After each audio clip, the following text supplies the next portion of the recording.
Hebreos, capítulo 12, versículos 1 al 5. Pero para poder entender un poquito de dónde viene este pasaje, mis hermanos, vamos a leer un poquito antes, desde el versículo 11. Aunque nuestro pasaje va a ser Hebreos 12, del 1 al 6, perdón, vamos nosotros a leer desde el versículo 37 del capítulo 11. Desde el 32, desde el versículo 32 vamos a leer, mis hermanos. Entonces dice así: ¿y qué más digo? Porque el tiempo me faltaría contando de Gedeón, de Barak, de Sansón, de Jefté, de David, así como de Samuel y de los profetas, que por fe conquistaron reinos, hicieron justicia, alcanzaron promesas, taparon bocas de leones, apagaron fuegos impetuosos, evitaron filo de espada, sacaron fuerzas de debilidad, y se hicieron fuertes en batalla, pusieron en fuga ejércitos extranjeros. Las mujeres recibieron sus muertos mediante resurrección, mas otros fueron atormentados, no aceptando el rescate a fin de obtener mejor resurrección. Otros experimentaron vituperios y azotes, y a más de esto prisiones y cárceles. Fueron apedreados, aserrados, puestos a prueba, muertos a filo de espada. Anduvieron de acá para allá cubiertos de pieles de ovejas y de cabras, pobres, angustiados, maltratados, de los cuales el mundo no era digno, errando por los desiertos, por los montes, por las cuevas y por las cavernas de la tierra. Y todos estos, aunque alcanzaron buen testimonio mediante la fe, no recibieron lo prometido, proveyendo Dios alguna cosa mejor para nosotros, para que no fuesen ellos perfeccionados aparte de nosotros. Por tanto, nosotros también, teniendo en derredor nuestro tan grande nube de testigos, despojémonos de todo peso y del pecado que nos asedia, y corramos con paciencia la carrera que tenemos por delante, puestos los ojos en Jesús, el autor y consumador de la fe, el cual por el gozo puesto delante de él sufrió la cruz, menospreciando el oprobio, y se sentó a la diestra del trono de Dios. Considerad a aquel que sufrió tal contradicción de pecadores contra sí mismo, para que vuestro ánimo no se canse hasta desmayar, porque aún no habéis resistido hasta la sangre, combatiendo contra el pecado. Y habéis ya olvidado la exhortación que como a hijos se os dirige, diciendo: Hijo mío, no menosprecéis la disciplina del Señor, ni desmayes cuando eres reprendido por Él, porque el Señor al que ama disciplina y azota a todo el que recibe por hijo. Vamos a orar, mis hermanos. Señor Padre bendito, muchas gracias. Gracias por tu increíble bondad, por tu increíble amor, por la gracia que nos das de estar delante de tu presencia como una iglesia unida en tu palabra, en tu espíritu. Gracias porque nos permites gozarnos con aquellos que estudian la Biblia, con aquellos que dedican sus mentes, sus cuerpos, sus tiempos, para entender cómo es que tú, Señor, en tu infinita bondad decidiste desde la eternidad pasada un plan perfecto para tener una relación en amor, en reconciliación, en misericordia con nosotros. Te pedimos que el día de hoy tu palabra ilumine nuestra mente y nuestro corazón para que podamos entenderte un poco más y podamos glorificarte en todo lo que hacemos y pensamos. En el nombre de tu Hijo amado Jesús te lo rogamos y agradecemos. Amén. Muy bien, mis hermanos. Hace unas cuantas semanas, viajando en el transporte público, me tocó ser testigo de una conversación que se me hizo muy interesante, precisamente en antelación al día de hoy. Dos chavos se encontraron en la combi en la que venía, y por el contexto de la plática parecía ser que tenía cierto tiempo que ellos no se habían visto. Y uno de ellos le empieza a comentar al otro que ya está haciendo su servicio social de la universidad y que está próximo a titularse. El otro joven que escucha este relato lo felicita y le dice: oye, muchísimas felicidades porque todo este tiempo te has preparado para este momento, vas a concluir, vas a ver tus sueños realizados. Y palabras más, palabras menos, mis hermanos, lo que me llamó la atención no tanto fue el contenido del mensaje, sino la actitud del mensaje. ¿Por qué? Porque pareciera ser una conversación en la que la graduación de este que estaba haciendo, o su titulación del que estaba haciendo su servicio social, se escuchaba tan final la conversación, el tono, como si se titulara y al día siguiente se muriera y ya, se acabó. Cuando el acabar la universidad es apenas el principio es más, aquellos que acaben la universidad van a pasar más tiempo como graduados que como no graduados. No es el final, y para aquellos jóvenes que estén contemplando estudiar una carrera, una licenciatura, la universidad es apenas el comienzo, no creas que es el final, no te vayas con esa trampa. De igual manera, lo de hoy, mis hermanos, es un reconocimiento a mis hermanos que han acabado un ciclo de educación, pero también es muy importante que sepan que no es más que el final del comienzo, del primer escalón hacia muchos otros escalones mientras el Señor nos preste vida, independientemente de la edad que tengan, mis hermanos graduados. Esto apenas es el comienzo de realidades muchísimo más profundas, disfrutables y asombrosas para el cristiano que dedica su tiempo al ministerio. De igual manera, mis hermanos, lo que estamos viendo hoy consumado es simplemente un periodo de preparación, y quiero que lo veamos a la luz de la Biblia. Dice el versículo 1 del capítulo 12 de Hebreos: por tanto, nosotros también, teniendo en derredor nuestro tan grande nubes de testigos, despojémonos de todo peso y del pecado que nos asedia, y corramos con paciencia la carrera que tenemos por delante. Es increíble que Dios, tan infinito como es, tan grande como es, que creó las galaxias, que creó planetas enteros, puede contar y sabe el número de cabellos que hay en nuestra cabeza. Dios salva individuos y conoce a todos y cada uno de sus hijos de la manera más profunda e íntima posible. Nos conoce más de lo que nosotros mismos nos conocemos, pero a la vez es extremadamente maravilloso que no salva nada más a una o a dos personas, salva a multitud de personas, no nada más hoy, sino por todos los siglos. Hay salvos y que hoy en día sus ciclos de vida han terminado y que ahora ellos están disfrutando de la gloria eterna. Vamos a hablar al final de este mensaje acerca de Dios como el gran testigo de lo que hacemos en esta vida. Pero quiero empezar con el hecho de por qué estamos haciendo esto en un servicio dominical, por qué hacerlo en un culto. Secularmente las graduaciones es un momento emotivo porque prácticamente es el reconocimiento de uno mismo de haber logrado un grado académico.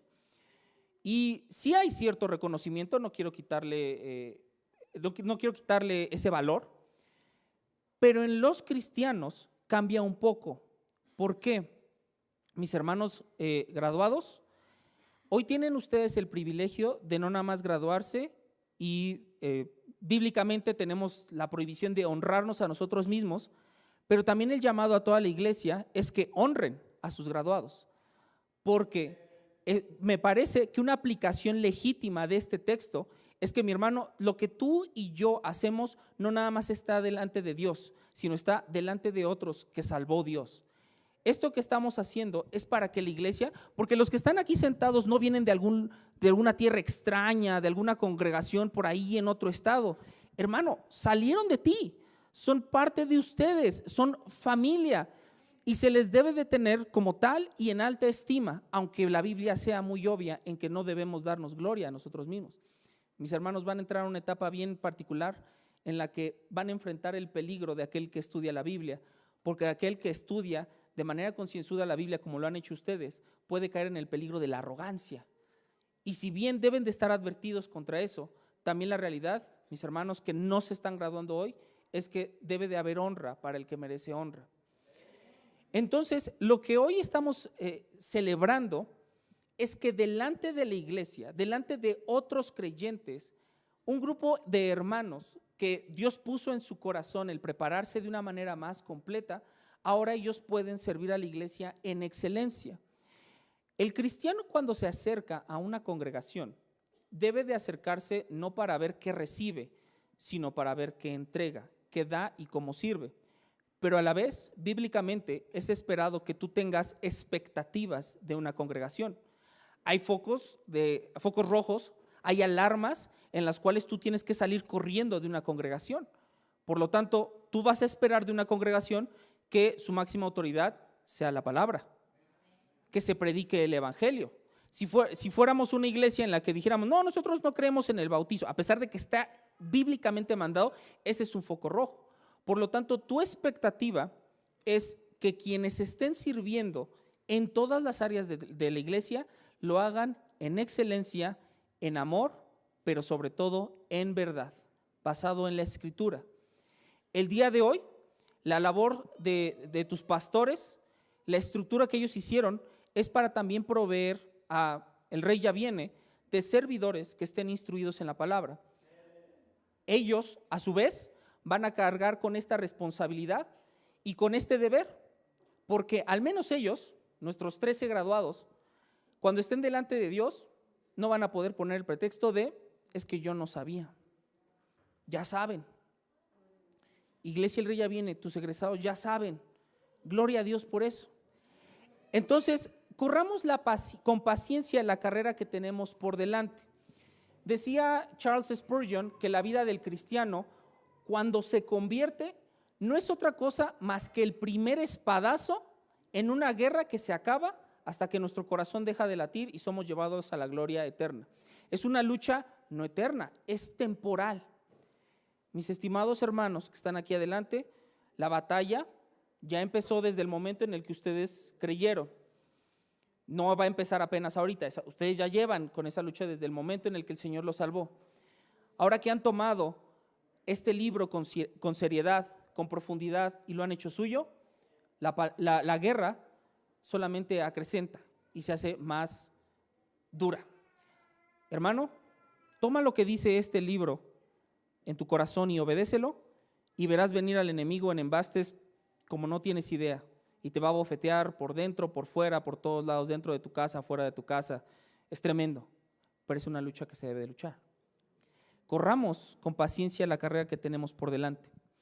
Versículo 2: puestos los ojos en Jesús, el autor y consumador de la fe, el cual por el gozo puesto delante de él, sufrió la cruz, menospreciando el oprobio, y se sentó a la diestra del trono de Dios. Considerad aquel que sufrió tal contradicción de pecadores contra sí mismo, para que vuestro ánimo no se canse hasta desmayar. Ya vimos que tenemos testigos, esa es una razón para seguir nuestra carrera. Tenemos testigos que son otros creyentes, no nada más aquí dentro de estas paredes, sino todo cristiano, en donde quiera que vayamos, vamos a tenerlo como testigo.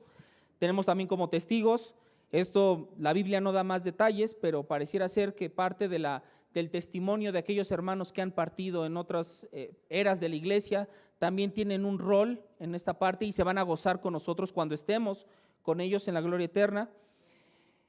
Esa es la primera razón. La segunda es que tenemos los puestos ojos en Jesús. ¿Por qué personas de todas las edades y de todas las historias, siguiendo el nombre de un hombre que es Cristo Jesús, han padecido todo lo que vimos en los versículos anteriores? Fueron apedreados, aserrados, puestos a prueba, muertos a filos de espada, anduvieron de acá para allá, cubiertos de pieles, de ovejas y de cabras, pobres, angustiados, maltratados, de los cuales el mundo no era digno, errando por los desiertos, por los montes, por las cuevas y por las cavernas de la tierra. Por eso es que la Biblia le llama al evangelio que es locura. ¿Qué es lo que hace que un grupo de personas a lo largo de 2000 años de historia sufran y padezcan esto, una y otra vez siendo rechazados, no obteniendo el objetivo que desean? ¿Qué los motiva? ¿Cuál es el combustible que impulsa tal locura, tal contradicción en términos humanos?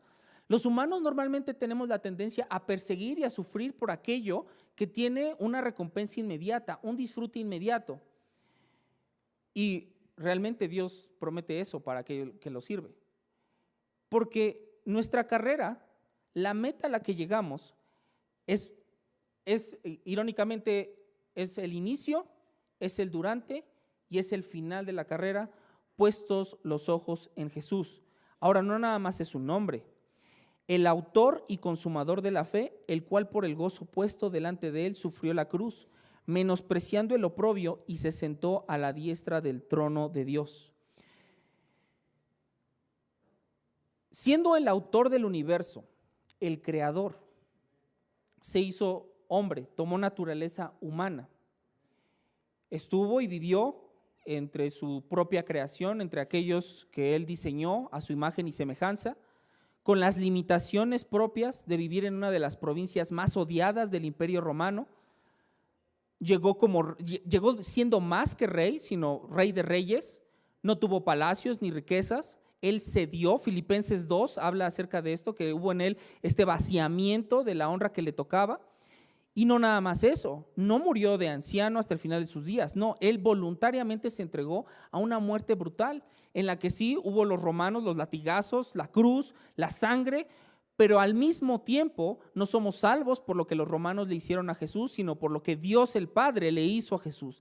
En él cayó en un solo momento cósmico, histórico, imprescindible para la historia humana, toda la ira que le correspondía al pecado de la humanidad. Él sufrió tal contradicción de pecadores que él, siendo el único bueno, sufrió el castigo máximo para ofrecer a la humanidad pecadora y enemiga de Dios una reconciliación verdadera, auténtica y eterna. No es un curita, no es un remedio temporal, es el único remedio eterno, la única solución definitiva para el más grande problema de la humanidad, que Dios es bueno y nosotros no lo somos.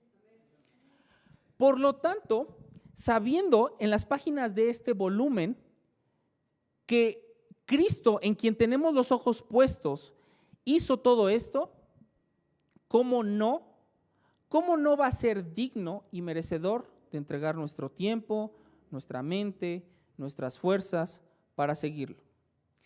Ahora, esta es una ocasión gozosa, pero es necesario, por el flujo del texto bíblico y por la ocasión, el tomar unos minutos para una exhortación que me parece adecuada. Tenemos el día de hoy, mis hermanos, 13 graduados, todos y cada uno de ellos durante año y medio tuvieron luchas y desafíos durante su formación. 13 graduados de 52 que se apuntaron al seminario y muchos otros que ni siquiera se apuntaron. Ahora, seminarios hay muchos, programas de estudios bíblicos hay demasiados, todos con su honor, con su dignidad.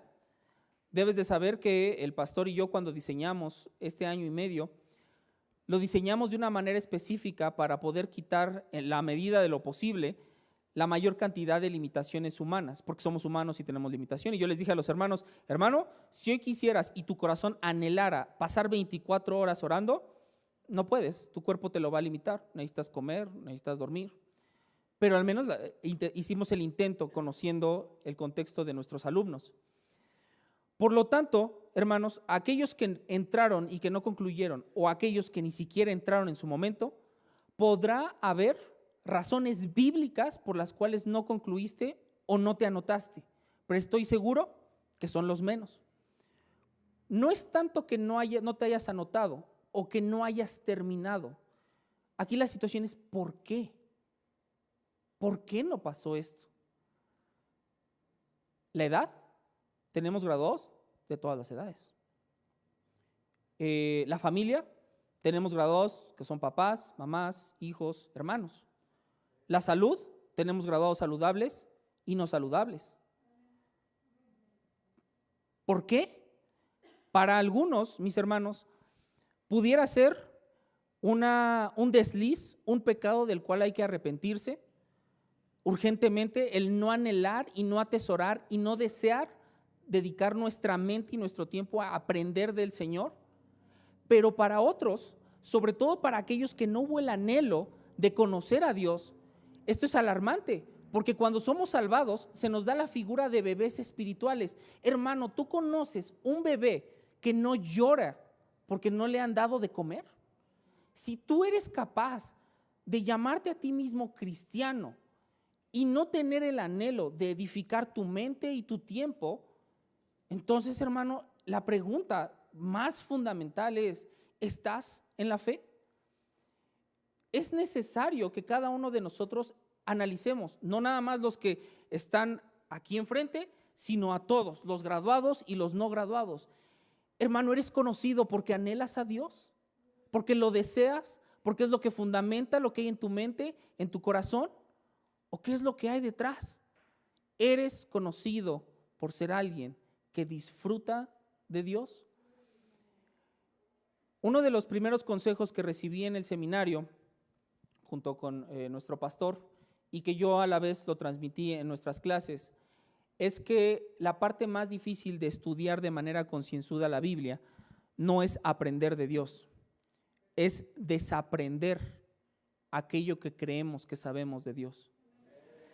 Me consta que, y sobre todo en las primeras clases, que hubo esta lucha en el corazón y en la mente de mis hermanos al estudiar la Biblia, al aproximarse a las Escrituras y el decir, pero es que por años he entendido que Dios es así y a la luz de las Escrituras resulta que no. ¿Qué pasa, hermano, si el amén y el aleluya y el gloria a Dios están dedicados a un Dios que no es el Dios de la Biblia, sino a un Dios que crees que es el de la Biblia? ¿Y cómo lo vas a saber si no has dedicado tiempo, energía, no te has desafiado a ti mismo para conocer a Dios?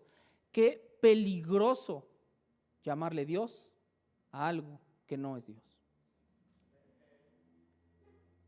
Hermanos, lo que se entregó por nosotros para que pudiéramos ser reconciliados, y aún si tú es la primera vez que escuchas este mensaje, lo que se entregó para que tú tuvieras al menos la posibilidad de acceder a este regalo de gracia es simplemente escapa a las palabras, porque fue la sangre de aquel que creó el universo. Aquel que no merecía el castigo recibió el castigo. ¿Cómo no dedicar lo mejor de nosotros? En su sentido propiciatorio, o sea, en el sentido de la transacción que se hace para que nosotros seamos salvos, que es la vida del Hijo en pago por nuestra maldad, nosotros no nos costó nada la salvación. Pero en el sentido práctico de la vida cristiana, una vez que accedes a ese regalo, te va a costar todo. Fueron apedreados, aserrados, puestos a prueba, muertos a filos de espada, anduvieron de acá para allá cubiertos de pieles, de ovejas y de cabras, pobres, angustiados, maltratados. Dice un pastor de apellido Lawson que uno de los más grandes problemas del cristiano del siglo XXI es que ya nadie lo quiere matar. ¿Por qué será? Continuemos. Versículo 4. Porque aún no habéis resistido hasta la sangre, combatiendo contra el pecado, y habéis ya olvidado la exhortación que como a hijos se os dirige, diciendo: Hijo mío, no menosprecéis la disciplina del Señor, ni desmayes cuando eres reprendido por Él, porque el Señor al que ama disciplina y azota a todo el que recibe por hijo. Este también suena un pasaje muy, muy duro para hablar de una graduación, pero no es el final del mensaje. Vamos a terminar en una palabra de ánimo, pero antes de eso, es una regla bíblica, está bien establecido en las Escrituras, que al que mucho se le da, mucho se le demandará. No es la misma carga cuando peca alguien que está de este lado que alguien que está de este lado. Alguien que sabe poco a que alguien que sabe mucho. Mis hermanos, en esta etapa que ustedes han concluido, en esta preparación que ustedes tienen, ahora tienen una mayor carga y una mayor responsabilidad sobre lo que hacen con el conocimiento que han adquirido y cómo lo transmiten primeramente a sus familias, en cada uno de sus roles, y después cómo sirven con esos dones y con ese conocimiento a su iglesia. Los ojos van a estar puestos delante en ustedes, no nada más de Dios, sino de toda la congregación. Cada error va a ser juzgado con más severidad, no nada más por los hermanos de la iglesia, sino por Dios mismo. Es una carga real y auténtica, pero no se compara nada al privilegio y al honor que es estar en donde ustedes están. El poder dedicar tiempo y energía a estudiar la palabra y ahora a enriquecer a la vida de otros creyentes con eso que ustedes adquirieron. Por lo tanto, mis hermanos, sepan que en su vida ministerial, a donde el Señor los lleve, en cada uno de los ministerios, enseñando a quien tengan que enseñar, sirviendo a quien tengan que servir, la disciplina del Señor va a estar sobre ustedes de una manera más real. La disciplina del Señor nunca es mala. Aunque dice aquí, porque al Señor, al que ama, disciplina y azota a todo el que recibe por hijo. A lo mejor eso se escucha muy severo, pero la disciplina es algo siempre bueno porque nos regresa al camino y nos enriquece y nos hace crecer a pesar de que seguimos siendo pecadores. Entonces, mis hermanos graduados tienen un llamado muy importante a servir, pero también a cuidar sus vidas, a guiarlas en santidad y a dirigirlas a cada vez una mayor conformidad a la imagen de Cristo. Y quiero que vayamos ahora, vámonos a regresar a la segunda epístola de Corintios, capítulo 2.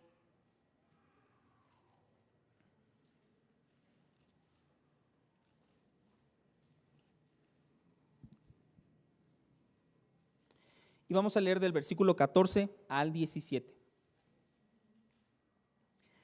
Dice así, segunda carta a los Corintios, capítulo 2, versículos 14 al 17. Mas a Dios gracias, el cual nos lleva siempre en triunfo en Cristo Jesús, y por medio de nosotros manifiesta en todo lugar el olor de su conocimiento. Porque para Dios somos grato olor de Cristo en los que se salvan y en los que se pierden. A estos ciertamente olor de muerte para muerte, y a aquellos olor de vida para vida. Y para estas cosas, ¿quién es suficiente? Pues no somos como muchos que medran falsificando la palabra de Dios, sino que con sinceridad, como de parte de Dios y delante de Dios, hablamos en Cristo. Este es uno de mis pasajes favoritos de toda la Escritura. Uno de los pretextos que podemos poner cuando nos enfrentamos a las exigencias del seminario, y nuevamente quiero que sepas, antes de entrar a este punto, amada iglesia, el Rey ya viene. Tienes un enorme privilegio porque si tú te pusieras a buscar en las congregaciones que el Señor permite existir en todos lados, son extremadamente raras las que dedican todo un programa estructurado para la formación de sus servidores como el seminario. Nosotros lo pensamos en el contexto específico, es un seminario diseñado no para enseñar a personas de otros lugares, aunque otras personas pudieran enriquecerse por eso, sino entendiendo el contexto de cada uno de ustedes, fue que decidimos hacerlo de una manera en la que el pretexto no fuera humano. Y entonces empiezan a ver los pretextos. Uno pudiera ser, es que no puedo. Esto lo está escribiendo el apóstol Pablo, el único de los apóstoles que no era iletrado. Todos los demás eran conocidos en su contexto por ser hombres de pocas letras y escribieron las epístolas. Pero es que ellos estaban inspirados por el Espíritu Santo.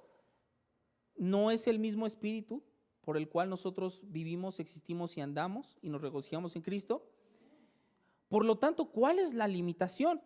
Y aquí Pablo conoce que aunque él no era iletrado, que aunque él conocía y era un hombre estudiadísimo, no se dio a él mismo el triunfo. Mas a Dios gracias, el cual nos lleva siempre en triunfo en Cristo Jesús y por medio de nosotros manifiesta en todo lugar el olor de su conocimiento. Ahora, mis hermanos, ustedes como creyentes primeramente y ahora como egresados del seminario, son llevados en triunfo no por sus habilidades mentales, no por su constancia, aunque gracias a Dios que eso existe, sino porque Dios mismo les da esta preparación. Él es el que nos lleva triunfantes y no es un triunfo que disfruto para mí mismo y me quedo en una esquina y yo me regocijo de mi propio triunfo y en él me embarro en mi arrogancia. No, ahora tenemos y por medio de nosotros manifiesta en todo lugar el olor de su conocimiento. Esta es la misma carta que va a hablar de aquel que predica la palabra como un embajador, suplicándole al mundo que se reconcilie con Dios. Segunda de Corintios es una epístola preciosísima de la defensa de Pablo de su propio ministerio. Y por eso es que al ver las bellezas del ministerio, de lo que tenemos acceso por estudiar la Biblia y de servirle a Él continuamente en excelencia, tenemos que usar esta carta. No la vamos a usar toda, obviamente, pero esta porción da una pintada de lo que se trata todo Segunda de Corintios. Versículo 15, porque para Dios somos grato olor de Cristo en los que se salvan y en los que se pierden. A estos ciertamente olor de muerte para muerte, y a aquellos olor de vida para vida. Y para estas cosas, ¿quién es suficiente? Mis hermanos, a pesar de la exhortación, quiero que sepas que tus graduados son de bendición para tu iglesia. Gracias a Dios que permite a tu congregación, a donde estás viniendo a congregarte, tener hombres y mujeres, jóvenes y adultos, que conocen a Dios, que dedican su mente a estudiarlo. Pero a la vez, mis hermanos, no quiero que perdamos de vista que en algunos casos, no sé cuáles, Dios lo determinará, tu propio corazón también lo determinará a la luz del pasaje de la Biblia. Para algunos tus egresados también son juicio. ¿Por juicio a qué me refiero? Porque a lo mejor era para que ya estuvieras más adelante en la carrera de fe y ya hay quienes ya te rebasaron. Porque a lo mejor el hecho de que hay dentro de ustedes quienes dedican tiempo y energía para prepararse, evidencia en ti la falta de ese deseo, pero aún así sigue siendo bendición que los tengas. Mis hermanos graduados van a ser de olor grato, primeramente para Dios, mientras se mantengan dentro de la fe, sirviendo en lo que dice la Escritura, pero también empieza una etapa de persecución. La vida del ministerio es abrumadoramente solitaria, abrumadoramente solitaria. Te encuentras que aún dentro de los cristianos, curiosamente no todos tienen la pasión por entender y estudiar la Escritura. Vas a enfrentar situaciones, tentaciones, desafíos que a veces se siente como si nadie más en el mundo los estuviera viviendo. La realidad es que no, hay más creyentes que los están viviendo. ¿Por qué? Porque finalmente la obra, el entregarse de una manera absoluta hacia el ministerio, produce resistencia en todos los niveles. Por eso también es el ánimo de la iglesia a que honren a sus egresados. Y sobre todo, que el conocimiento que ustedes tengan, si van a servir a la iglesia, también sea usado para llevar a aquellos que no conocen de Cristo a los pies de Cristo. Es preciosísimo servir a la iglesia con lo que Dios nos da, pero es preciosísimo aumentar el número de la iglesia con lo que Dios nos da. Nosotros lo hacemos por la gloria de Dios, pero hay gente que hoy no está amando a Dios como nosotros lo amamos. Hay gente que no lo conoce como nosotros no lo conocemos. Dice el versículo 17, pues no somos como muchos que medran falsificando la palabra de Dios, sino que con sinceridad, como de parte de Dios y delante de Dios, hablamos en Cristo. Se te ha dado un deber y una tarea, y un privilegio y un honor, de conocer a Dios, de estudiarlo, y que algunos no pueden hacerlo por cuestiones de salud, porque a lo mejor hay quienes dentro de sus trabajos tan variados, no hay tiempo, no alcanza para estudiar. Tú sí pudiste estudiar, mi hermano egresado y graduado, a través de lo que Dios hace en ti, en el ministerio que Dios te permita servir, puede que vaya a haber creyentes que lo amen y que conozcan a Dios como tú lo amas. Y ese es tu deber. Ese es el deber de todos los cristianos, no nada más de los graduados. Que hay lugares en este mundo, en este país, incluso ahorita mismo en algunos de ustedes, donde Dios no es amado como debe de ser amado, como Él merece ser amado. Ese es el fin y ese es el objetivo de todos aquellos que nos preparamos de cierta u otra manera para poder servir en excelencia y con la palabra de Dios. Que Dios sea amado como Él debe y merece ser amado.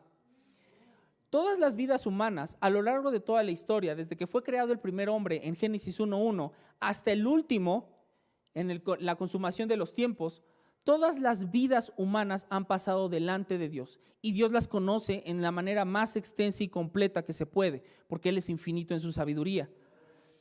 Pero ahora, a los que salvó, a los que rescató de la maldad, les ha dado un privilegio. Ya no nada más están delante de Dios. Ahora, hermano, estás de parte de Dios. Dios pudiera manifestarse de manera visible a todo el mundo y anunciar su mensaje, sí lo podría hacer. ¿Y qué crees? Que ya lo hizo, mandó a su Hijo de manera visible y fue rechazado. Ahora Dios en su misericordia, pudiéndolo Él hacer por su propia cuenta, le da al ser humano el privilegio, no porque Él no pueda, porque esté limitado, sino porque quiere compartir hasta el privilegio que es dar a conocer su propio mensaje. Los profetas, los apóstoles, todos tenían esto en mente. Y sabiendo el valor y el tesoro de lo que hay aquí, se pusieron a estudiarlo, a escudriñarlo y ahora a hacerlo conocer a todo el mundo. Predicad el evangelio a toda criatura. Ya no nada más estamos delante de Dios, sino que ahora de parte de Dios. Esto ya lo he comentado varias veces, pero cada vez que un cristiano habla acerca de la Biblia, su público principal no es ni siquiera quien lo está oyendo físicamente. Su público principal es Dios. Hermano, sirve a tu iglesia, ama a tu familia, sabiendo que tu primer público es Dios. ¡Qué privilegio! Tu segundo público son otros creyentes, es la iglesia de todos los lugares y de todos los tiempos. Gloria a Dios. Por lo tanto, mis hermanos graduados, toda la Biblia hace un énfasis para que no pierdan el ánimo, sino que corran con paciencia esta carrera. Todavía no has luchado la buena batalla, todavía no se acaba, estás en ese punto. Todavía no has guardado la fe, la estás guardando, pero todavía no has concluido. La guerra sigue, la batalla sigue. Guarda tu santidad, cultiva tu mente, ama a tus hermanos, sírveles con integridad y profesa siempre el nombre de Cristo. Amada iglesia, el Rey ya viene, para la gloria y para la honra de Dios, he aquí tus graduados. Oremos, mis hermanos.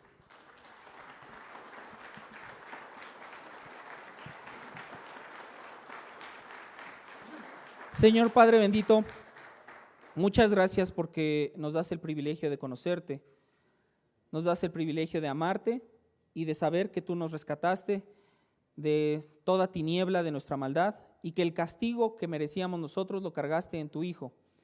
Gracias porque podemos gozarnos como iglesia con aquellos que buscan conocerte y que son de ánimo para nuestro propio corazón, para poderte, seguirte y anhelarte. Padre, te pido por cada uno de los graduados, tú sígueles creciendo, sígueles en su mente, motivando a que te persigan, en sus corazones, a que te obedezcan y que sean conformados más y más a la imagen de Cristo. Como maestro, yo te agradezco el privilegio que me das de estar aquí enfrente, de poder hacer un poco con lo que tú has hecho en mi vida.